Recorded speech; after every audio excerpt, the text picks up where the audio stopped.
What if everything you learned about Jesus is incomplete? The word religion doesn't appear a single time in Jesus's quotes in the Gospels, but the word way does, and with a weight that very few people truly stop to understand. The first followers of Jesus didn't call themselves Christians, they were known simply as people of the way.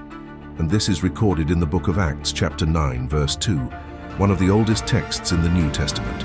This video is not a critique of faith, nor an attack on the church. It's an honest, historical and surprising dive into the question that many people are afraid to ask out loud. Ultimately, did Jesus come to found an institution or to point in a direction?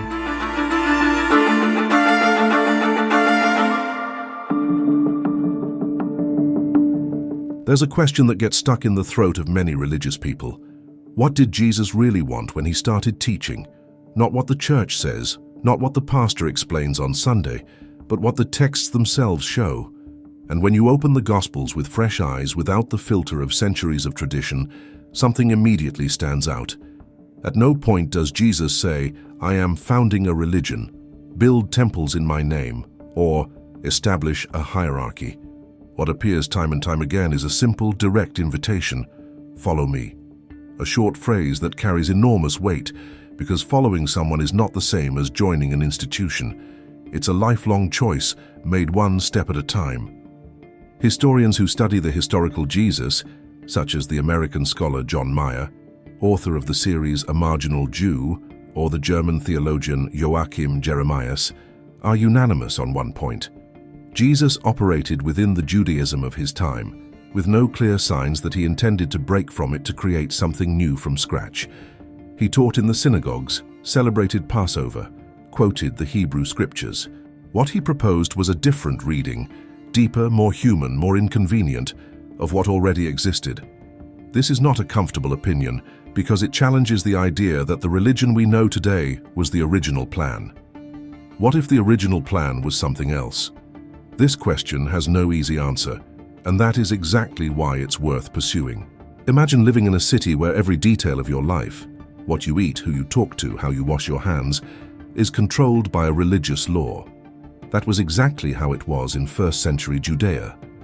The system that dominated the lives of the Jewish people was sophisticated, powerful, and to many suffocating. There was the Temple of Jerusalem as the absolute center of worship, the priests as mandatory intermediaries between the people and God, the Pharisees as strict guardians of the law, and a massive set of rules that defined who was inside and who was outside: divine grace, prostitutes, tax collectors, lepers, foreigners, all on the outside. The pure, the circumcised, the observant on the inside.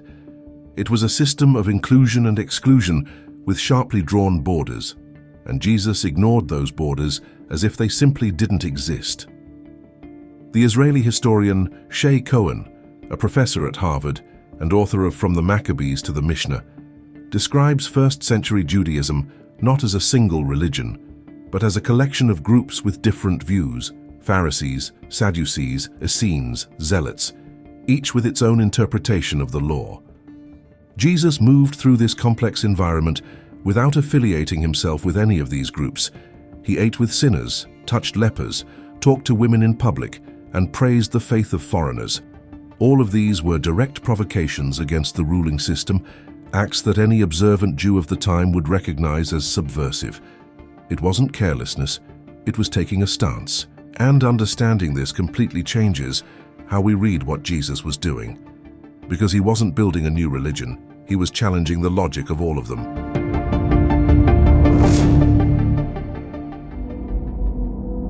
Six words that change the history of the world, and that almost no one stops to truly understand.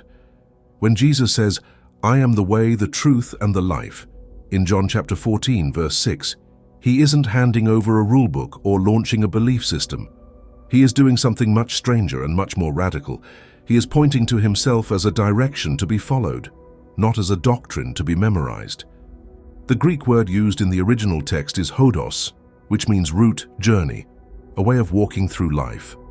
It's no coincidence that this same word appears in the Acts of the Apostles to describe the Jesus movement. The earliest followers were called people of the way, as recorded in Acts 9 verse 2.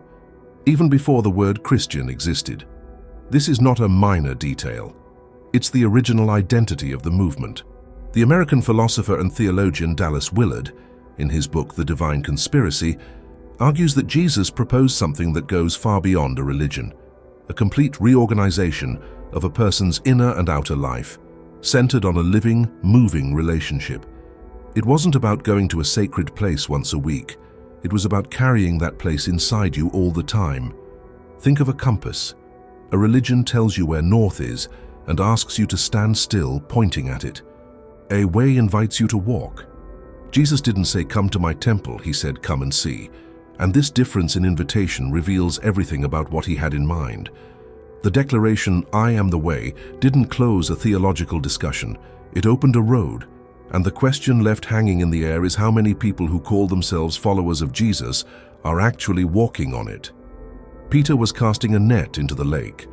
Matthew was sitting in a booth collecting taxes. James and John were fixing a boat with their father. None of them were in a synagogue, in a theology course, or waiting for a divine revelation. They were in the middle of ordinary life, with their hands dirty from work, when Jesus showed up and simply said, "Follow me." No registration form, no statement of faith, no membership fee, no hierarchy to respect. The invitation was raw and naked, and the most impressive part is that they dropped everything on the spot. British scholar N.T. Wright, in Jesus and the Victory of God, observes that this model of calling was radically different from any rabbinical school of the time. Usually the student chose the master, not the other way around. Jesus inverted everything, and this inversion was no accident. It was the central point of what he proposed. There was no headquarters, no fixed address, no mandatory weekly service, no office to hold. What existed was a community on the move, literally, because Jesus and his disciples walked from town to town, slept where they could, and depended on the hospitality of others. German theologian and historian Martin Hengel, in The Charismatic Leader and His Followers, shows that this itinerant lifestyle was the very form of the teaching. The road was the classroom, the encounters along the way were the lessons, and transformation happened in the daily friction with reality, not within four walls. Being a disciple of Jesus wasn't about having your name on a list. It was about having your whole life reoriented by a presence. And perhaps that's why so many people today attend churches for decades without ever experiencing that reorientation, because they confused the map with the journey.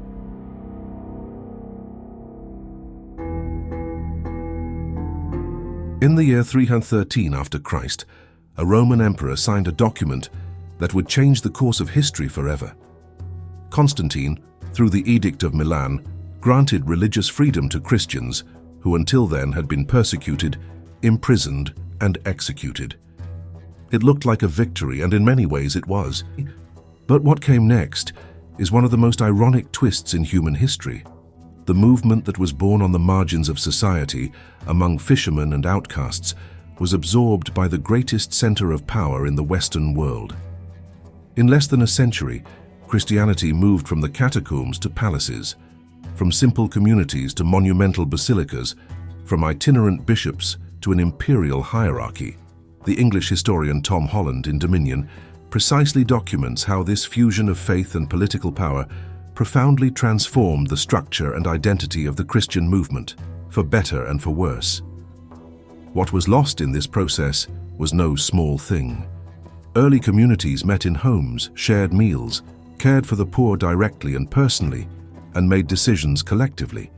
A model scholars call the house church, widely documented in Paul's letters and early century writings. With institutionalization came professional clergy, imposing architecture, codified ritual, and official theology defined by councils that were as political as they were theological. None of this is necessarily wrong, but it is radically different from what Jesus practiced and taught.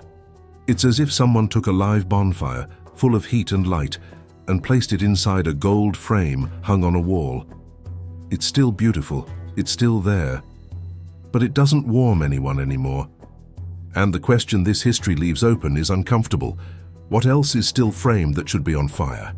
If Jesus had left a founding document, like a constitution, a manifesto, a legal code, it would be the Sermon on the Mount. It's recorded in Matthew chapters 5, 6, and 7, and it is probably the most studied, quoted, and debated speech in all of human history. Mahatma Gandhi, who was not a Christian, said the Sermon on the Mount was the text that had most influenced his life and his struggle for India's independence, and that if Christians actually lived what is written there, the world would be unrecognizable. And when you read it carefully, you understand why. Jesus creates no rite, institutes no sacrament, organizes no religious structure.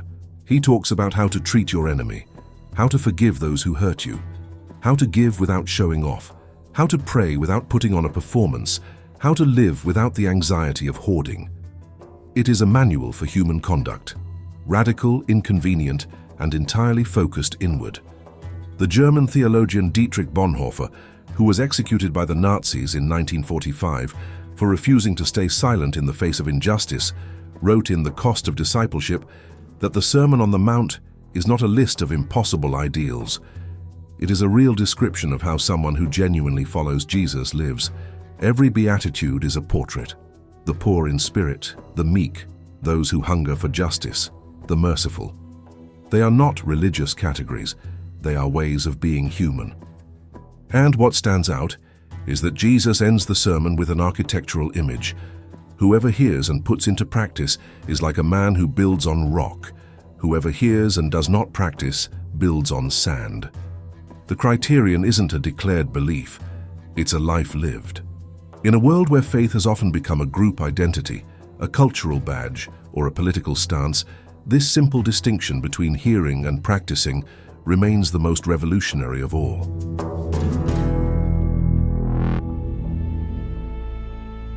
Few figures in history have been as misunderstood and as misused as Paul of Tarsus.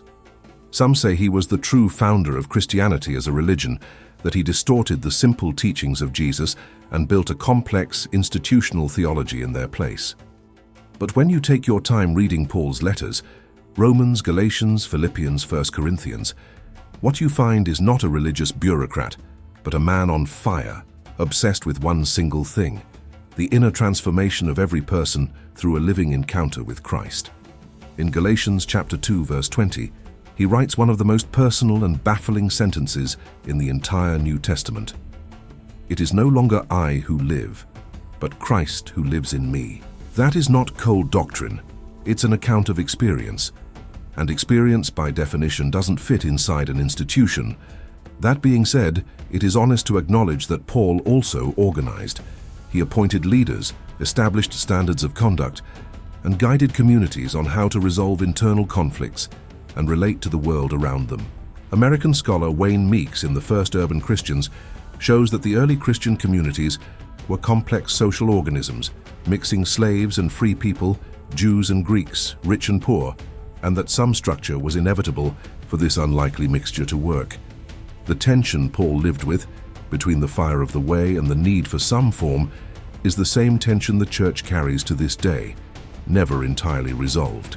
And perhaps that tension doesn't need to be resolved. Perhaps it is exactly what keeps the movement alive, the creative friction between the flame and the lampstand that supports it without putting it out. The time has come for the question that no one asks out loud inside a church, but that many people carry in silence: what exactly am I doing when I practice my faith? It's not a question meant to tear anything down, it's a question meant to clarify everything. Because there is a massive and at the same time very subtle difference between fulfilling the rituals of a religion and genuinely walking in a direction.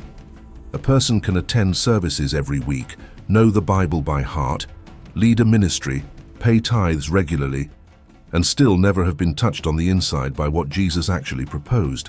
The Danish philosopher and theologian Søren Kierkegaard in the 19th century warned about this with elegant brutality. He said that Christendom had become the greatest obstacle to Christianity because it created the illusion that being born into a Christian culture was the same as following Christ. And comfortable illusions are the hardest ones to let go of. Jesus was direct when he said the way is narrow, and it's important to understand what he meant by that, because it's easy to distort. He wasn't talking about religious exclusivity, a list of the right rules, or an elite club of perfect people. He was talking about a real cost. The narrow way is narrow because it demands that you leave behind the excess, The pride, the need for approval, the illusion of control, the facade of faith. British scholar C.S. Lewis in Mere Christianity uses an image that became famous. He compares the transformation Jesus proposes to remodeling a house. You invite someone in to fix a leaky tap, and this person starts knocking down walls and rebuilding everything from scratch, because the problem was bigger than it looked. Truly following a way is never just tweaking details, it's allowing a complete remodel. And the only question that remains now that you've made it this far is this: are you willing to do that?